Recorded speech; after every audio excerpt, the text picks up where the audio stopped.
ऐसे कहने से क्या ब्राह्मण देश छोड़ देंगे? क्या उनका देश नहीं है? आप बताइए, देश आज़ादी में क्या उनका साथ नहीं था? सबका था, सभी देश के सभी युवाओं का और सभी उनका साथ था। सबने देश को आज़ाद कराया। और साथियों, ये जो बात लिखी है कि नारे लगाए हैं कि ब्राह्मणों तुम भारत छोड़ो, भारत छोड़ो। भाई ब्राह्मण भारत क्यों छोड़ सकते हैं? कितने सालों से ब्राह्मणों का देश पर कब्जा रहा। ब्राह्मणों ने मनुस्मृति बनाई। मनुस्मृति में 4 वर्ण बनाई। 4 वर्णों में सबसे ऊपर का वर्ण अपना रखा उन्होंने ब्राह्मणों ने। जो पहला, जो यदि आप हिंदू व्यवस्था को लोगे तो सबसे पहले ब्राह्मण आता है ऊपर, उसके बाद में क्षत्रिय आता है, फिर वैश्य आता है और लास्ट में शूद्र आता है। दलित कहाँ आते हैं? ये जो दलित हैं वो शूद्र में आते हैं। जितने ओबीसी में नहीं आते, ये वो शूद्र, अति शूद्र में, अति शूद्र हैं। बिल्कुल सही कह रहे हैं। शूद्र अति शूद्र, मतलब जो शूद्र हैं वो हैं जो उनके अनटचेबल, अति शूद्र में आते हैं। वो आप बिल्कुल सही कह रहे हैं। लेकिन आज की समय में, इस परिवेश में ये पॉसिबल नहीं है कि ब्राह्मण आप जो भारत छोड़ सकते हैं। बिल्कुल गलत है। मेरे को तो शक लगता है कि जब किसी जाति को ऊपर उठाना हो, उसे चर्चा में लाना हो, तो उन्हीं के लोग लिखते हैं। बिल्कुल आप सही कह रहे हैं। लेकिन फिर भी मेरे को लगता है कि उन्हीं की चाल है। कोई नहीं लिखेगा इस तरह से कि ब्राह्मण भारत छोड़ो। सारा देश तो कब्जा रखा है ब्राह्मणों ने। सारे आय के साधन जितने भी हैं, इनकम के साधन, वो ब्राह्मणों के पास हैं। पूरे देश के जितने संवैधानिक पद हैं वो ब्राह्मणों के पास है। वो ज्ञानी भी तो है, उन्होंने पढ़ाई करी है। देश की संपदा वो ब्राह्मणों के पास है। दिल्ली यूनिवर्सिटी में जितने सेंट्रल यूनिवर्सिटियां हैं, उनमें सबसे ज़्यादा प्रोफेसर और डीन वो ब्राह्मण हैं। सबसे ज़्यादा वीसी यूनिवर्सिटियों के ब्राह्मण हैं। आप बताइए कि ब्राह्मण का नहीं है? 3% ब्राह्मणों ने पूरा कब्जा कर लिया। अब आप कहते हो कि ब्राह्मण देश छोड़ देंगे? कैसे देश छोड़? योग्य है ना। जो योग्य होता है, जो पढ़ा लिखा होता है, जो ज्ञानी होता है, वो सब चीज़ पर काबू कर लेता है, सब अपने कब्जे में कर लेता है। आप ये देख रहे हैं, ब्राह्मणों ने पहले से ही, उनके हाथ में थी शिक्षा, वो शिक्षित थे, ज्ञान उन्हीं के पास था। वो किसके दिन देखने, किसके नहीं देखने, आज भी देख रहे हैं। हमारे लोग जितने भी पढ़े लिखे हैं, आज भी पढ़ा लिखा लोग भी उन्हीं से अपने दिन दिखवा रहे हैं। दिखवा नहीं रहे? बताइए, बेटा होता है, नामकरण कहाँ होता है, उनका वही कराते हैं। मृत्यु की जो वो होती है प्रक्रिया, वही कराते हैं। शादी ब्याह वही कराते हैं। ब्राह्मणों के बिना कोई भी देश में कामकाज नहीं हो रहा है। आप बताइए, तो ब्राह्मण कैसे देश छोड़ देंगे? ब्राह्मणों को तो ये लेके यही तो आए थे। आज यही कौन ब्राह्मण, मेरे एक बार एक ब्राह्मण से बात हुई कि आप इतनी मतलब जातिवादी ये मानसिकता क्यों रखते हैं? हम क्यों रखते? आपके यहाँ जबरन थोड़ी जाते हैं हम। आप लोग बुलाते हो हमें, आप लोग हमें बुलाते हो, हमारा सम्मान करते हो, हमारे पैर पूछते हो। पढ़ा लिखा इंसान भी, पढ़ा लिखा जज, IAS IPS प्रोफेसर, जज, वकील, आपके हमारे पैर छूते हैं, पढ़े लिखे अनपढ़ ब्राह्मण के भी। तो इसका मतलब कहीं ना कहीं हम ज़्यादा ज्ञानी हैं, तुमसे सर्वश्रेष्ठ हैं। इसलिए हम सर्वश्रेष्ठ हैं क्योंकि उन लोगों ने उन्हें बना रखा है, इसलिए वो देश नहीं छोड़ सकते। गलत मानसिकता है।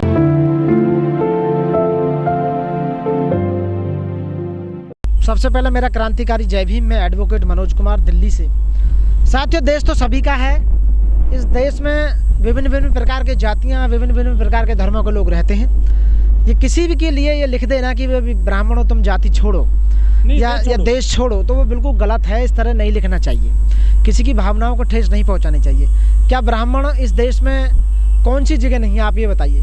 ब्राह्मण देखा जाए तो मात्र 3% ब्राह्मण संपूर्ण देश की जितनी भी संवैधानिक पोस्ट हैं उन पर सब पे विराजमान है। High court, supreme court, district court, ज़्यादातर जजेस ब्राह्मण हैं। और मैं ये कहूँ, ज़्यादा मंत्री, MP, MLA ज़्यादातर ब्राह्मण हैं। तो ब्राह्मण के बिना ऐसा नहीं है, बिना यहाँ की, मैं कह रहा हूँ, ऐसी जगह कोई बची नहीं है, ऐसा कोई डिपार्टमेंट, ऐसा कोई इंस्टीट्यूशन, ऐसा देश का कोई कोना जहाँ ब्राह्मण मौजूद ना हो। वो इसलिए क्योंकि ब्राह्मण बहुत ही ज्ञानी है, बहुत ही पढ़ा लिखा है और बहुत ही इंटेलिजेंट है। जो ज्ञानी और इंटेलिजेंट लोग होते हैं वो सब चीज़ों पर कब्जा कर लेते हैं। आप उसके पीछे जाइए, ये मत कीजिए कि ब्राह्मण भागो। देश में तो पूजा ठाकुर की होती है। राम ठाकुर थे, राम ही राजा रहे हैं। आप मुझसे ना कहलवाएं तो बेटर है राम के ऊपर। मैंने अभी से पहले भी राम के ऊपर कहा कि मैं, अब आप कहें कि राम जो दशरथ का पुत्र था, उस राम की पूजा नहीं करते लोग। एक भगवान राम का नाम अलग से लिया है। वो भगवान जो जिसने पूरी दुनिया को बनाया, कायनात को बनाया, उसका नाम अलग से राम रख रखा था।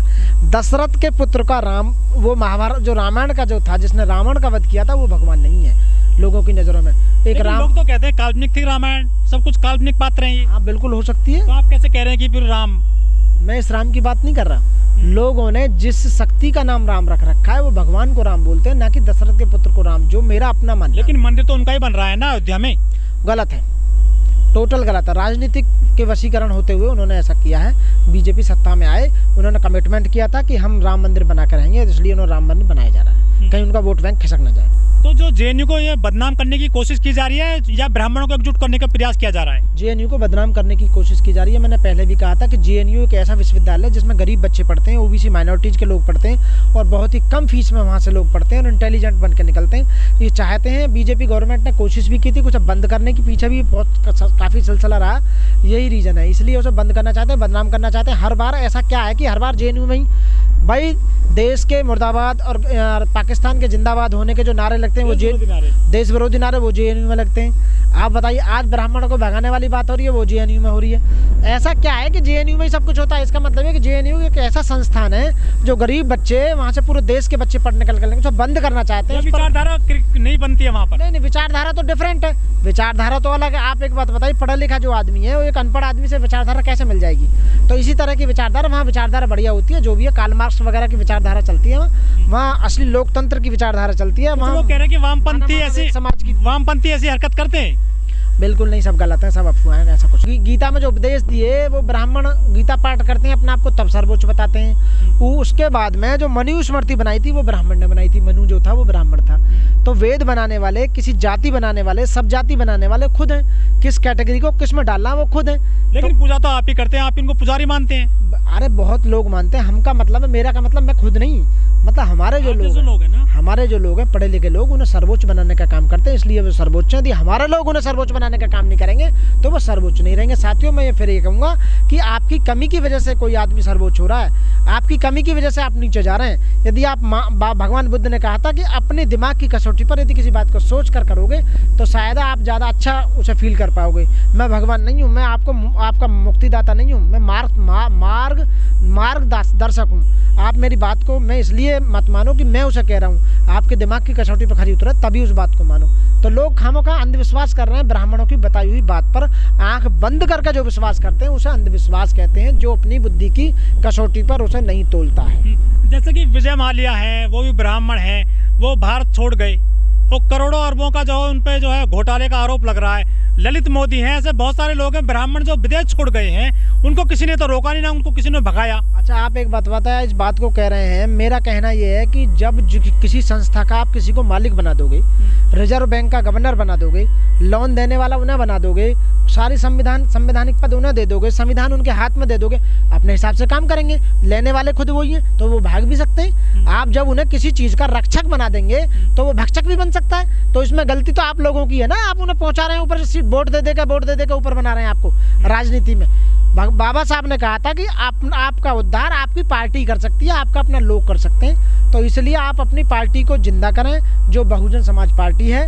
बहन कुमारी मायावती जी हमारे आदर्श नेता हैं, आपकी पार्टी आपका भला करेगी। जब 4 बार मुख्यमंत्री रही थी तो यूपी में सब काम सब अच्छे होते थे, बढ़िया। वोट नहीं मिल रहे उनको आजकल, वोट तो हमारी कमी की वजह से नहीं मिल रहे, हम टूट गए। हम बहुत जल्दी नेता बनना चाहते हैं, हमें बहुत जल्दी चाहिए, पेशेंस नहीं है हमारे अंदर। जो शक्तिशाली होता है वो कभी घर नहीं छोड़ता, अपना खेत खलियान नहीं छोड़ता, अपना गांव नहीं छोड़ता। शक्तिशाली लोग, अब शक्ति किस तरह की, उसके पास पैसे की शक्ति है, शारीरिक शक्ति है या मानसिक शक्ति है, या उसके पास इतना धन है बहुत ज़्यादा। तो अब आप बताइए, जो हमारे जितने भी शेड्यूल्ड कास्ट वाले हैं या शूद्र हैं, जिन्हें दलित बोलते हैं हम, सो कॉल्ड दलित, वो बेचारे उनके पास पावर नहीं है, शक्ति नहीं है, अपनी जान बचाने के लिए सब कुछ छोड़कर भाग जाते हैं। तो पंडित जो है हमारा 3% शक्तिशाली है, इसलिए वो नहीं भाग पा रहा है। लेकिन जब दलित घर छोड़ता है, अपना गांव छोड़ता है, शहर छोड़ता है, उसके कहीं चर्चे होते नहीं है इस तरह से मीडिया में या सुर्खियों में, जिस तरह से मामला गया कि ब्राह्मणों भारत छोड़ो। बात को उठाने वाला कौन है मीडिया में? कौन है सबसे ज़्यादा? पंडित है, ब्राह्मण ही तो है मीडिया में। उठाने वाले किसी बात को, वो क्यों आपकी बात को उठाएंगे? आपके रेप केस के, आपके मर्डर केस तक को नहीं उठाते वो। आप गांव छोड़ने की, पलायन करने की बात कर रहे हो। आपके साथ कितना बुरा व्यवहार होता है, उस बात को कैसे उठा देंगे बताइए आप? तो ये जो मीडिया में कौन लोग हैं, आपकी बात को कौन लेकर आएगा? आज की डेट में देख रहे हो, मीडिया को हमारी बात को दिखाना नहीं चाहता है, तो मीडिया में वो कब्जा कर रखा है पंडितों ने। तो वो आपकी बात को, जब पूरा संपूर्ण देश पर उन्होंने कब्जा कर लिया है, सारी संस्थाओं पर कब्जा कर लिया है, तो आप तो नौकर के समान हो। आपको तो ऐसे ही मारेंगे पीटेंगे, आप यदि शक्ति नहीं बढ़ाओगे। आपने बाबा साहब को धोखा दिया, बाबा साहब के रास्ते पर आप नहीं चले, जो बाबा साहब के रास्ते पर नहीं चला उसका यही हाल होगा। जहाँ भी बीजेपी की सरकार है, हरियाणा में बीजेपी की सरकार थी जहाँ जहाँ बीजेपी की सरकारें रन कर रही हैं वहाँ शेड्यूल्ड कास्ट को उन्हें पता है कि मुस्लिम और शेड्यूल्ड कास्ट आपको वोट नहीं देता है, इसलिए उन्हें परेशान किया जा रहा है और वो इसलिए गांव छोड़ रहे हैं, शहर छोड़कर शहरों में पलायन कर रहे हैं। और यही रीज़न है कि वो वहाँ परेशान है। उनकी बहन बेटियों के साथ रेप होते हैं, मार पिटाई होती है, उनका धन संपदा छीन ली जाती है, उनके खेत खलियान सब छीन लिए जाते हैं, ज़्यादा करोगे तो उनका मर्डर कर दिया जाता है। और सरकारें किसकी हैं? बीजेपी की चल रही हैं। और बीजेपी सरकार में कौन है? वही ब्राह्मण है, और ब्राह्मणों की सह पे ये काम कर रहे हैं। तो साथियों, इसीलिए मैं ये कहूँगा कि ब्राह्मणों को कुछ भी कर लो, वो यहाँ से नहीं जा सकते, गलत नारे हैं।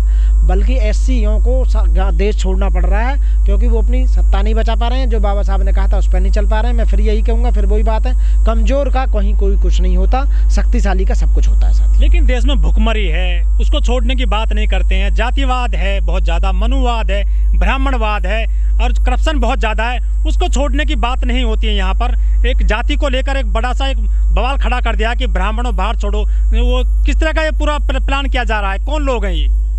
अब जितने भी आप पत्रकार महोदय, आप और हम पढ़ लिख कर यहाँ आ गए, हम जान भी रहे हैं। आप गांव में चले जाओ जहाँ 70% जनसंख्या निवास करती है, उन लोगों को तो अपने पेट की आग बुझाने में ही लगे हुए हैं। उनको तो पता ही नहीं है कि देश में चल क्या रहा है। वास्तव में हमारे खिलाफ में क्या क्या षड्यंत्र रचे जा रहे हैं, हमारे बच्चों के फ्यूचर के साथ खेला जा रहा है, फ्यूचर के साथ हमारी धन संपदा लूटी जा रही है, हमारे हिस्से का खाना खाया जा रहा है। साथियों, ये जो बात बता रहे हो, चंद लोग हैं जो केवल ये जानते हैं कि हमारे खिलाफ में कुछ रणनीति हो रही है, संविधान के खिलाफ में कुछ किया जा रहा है, रिजर्वेशन को ख़त्म करने की बात करी जा रही है, हमारे बच्चों को अशिक्षा की तरफ धकेला जा रहा है, हमारे स्वास्थ्य से खेला जा रहा है, मतलब हर तरह से हमें कमज़ोर किया जा रहा है। ये लोग चंद लोग जानते हैं, वो इसलिए जानते हैं क्योंकि वो पढ़े लिखे हैं, वो बाबा साहब के बताए हुए रास्ते पर चले। पढ़ लिखने के बाद ज्ञान होता है, और बिना पढ़े लिखा तो पशु के बराबर होता है इंसान।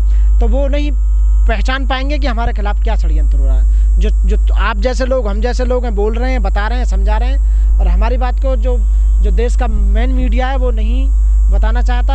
आप बहुजन मीडिया हैं, आप शुक्रगुजार हैं, आपके लिए हम धन्यवाद देना चाहेंगे कि आप इन बातों के मुद्दों को उठा रहे हैं, और ये बातें जन जन तक पहुंच रही हैं, हमारे समाज में पहुंच रही हैं। जो भी देख रहा है, हम बता रहे हैं कि बाबा साहब के रास्ते पर चलो, भगवान बुद्ध के रास्ते पर चलो, जो पहले उन्होंने हमारे महापुरुषों ने बताया, उस रास्ते पर चलेंगे तो शायद इस देश में हम कुछ अपनी शक्ति प्राप्त कर सकते हैं, उस देश में कुछ बना सकते हैं हम अपने साथियों।